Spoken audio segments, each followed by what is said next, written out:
اور اس اللہ زندہ پر بھروسہ رکھو جو کبھی نہیں مرے گا، اور اس کی تعریف کے ساتھ تسبیح کرتے رہو، اور وہ اپنے بندوں کے گناہوں سے خبر رکھنے کو کافی ہے، جس نے آسمانوں اور زمین کو اور جو کچھ ان دونوں کے درمیان ہے 6 دن میں پیدا کیا، پھر عرش پر جا ٹھہرا۔ وہ جس کا نام رحمان یعنی بڑا مہربان ہے، تو اس کا حال کسی باخبر سے دریافت کر لو۔ اور جب ان کفار سے کہا جاتا ہے کہ رحمان کو سجدہ کرو، تو کہتے ہیں کہ رحمان کیا جس کے لیے تم ہم سے کہتے ہو ہم اس کے آگے سجدہ کریں؟ اس سے اور بدکتے ہیں۔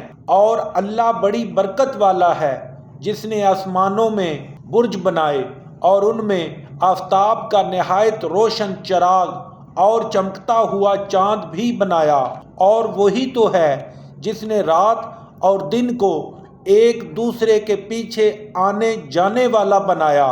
یہ باتیں اس شخص کے لیے جو غور کرنا چاہے یا شکر گزاری کا ارادہ کرے سوچنے اور سمجھنے کی ہیں۔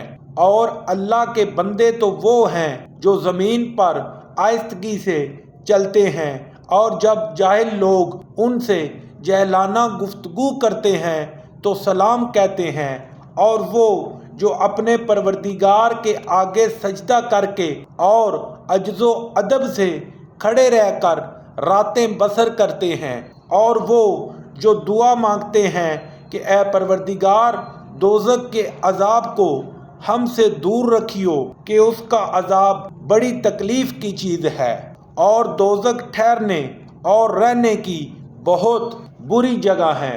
اور وہ جب خرچ کرتے ہیں تو نہ بے جا اڑاتے ہیں اور نہ تنگی کو کام میں لاتے ہیں، بلکہ اعتدال کے ساتھ، نہ ضرورت سے زیادہ نہ کم۔ اور وہ جو اللہ کے ساتھ کسی اور کو معبود نہیں پکارتے، اور جن جانداروں کو مار ڈالنا اللہ نے حرام کیا ہے اس کو قتل نہیں کرتے مگر جائز طریق یعنی حکم شریعت کے مطابق، اور بدکاری نہیں کرتے، اور جو یہ کام کرے گا سخت گناہ میں مبتلا ہوگا۔ قیامت کے دن اس کو دونا عذاب ہوگا، اور ذلت و خواری سے اس میں ہمیشہ رہے گا، مگر جس نے توبہ کی اور ایمان لایا اور اچھے کام کیے تو ایسے لوگوں کے گناہوں کو اللہ نیکیوں سے بدل دے گا، اور اللہ تو بخشنے والا مہربان ہے۔ اور جو توبہ کرتا ہے اور عمل نیک کرتا ہے تو بے شک وہ اللہ کی طرف رجوع کرتا ہے۔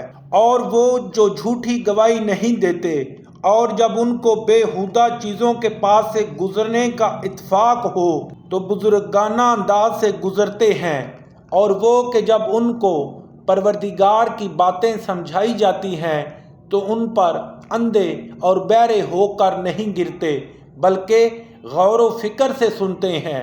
اور وہ جو اللہ سے دعا مانگتے ہیں کہ اے پروردگار ہم کو ہماری بیویوں کی طرف سے دل کا چین اور اولاد کی طرف سے آنکھ کی ٹھنڈک عطا فرما، اور ہمیں پرہیزگاروں کا امام بنا۔ ان صفات کے لوگوں کو ان کے صبر کے بدلے اونچے اونچے محل دیے جائیں گے، اور وہاں فرشتے ان سے دعا و سلام کے ساتھ ملاقات کریں گے۔ اس میں وہ ہمیشہ رہیں گے، اور وہ ٹھہرنے اور رہنے کی بہت ہی عمدہ جگہ ہے۔ کہہ دو کہ اگر تم اللہ کو نہیں پکارتے تو میرا پروردگار بھی تمہاری کچھ پرواہ نہیں کرتا۔ تم نے تکذیب کی ہے سو اس کی سزا تمہارے لیے لازم ہوگی۔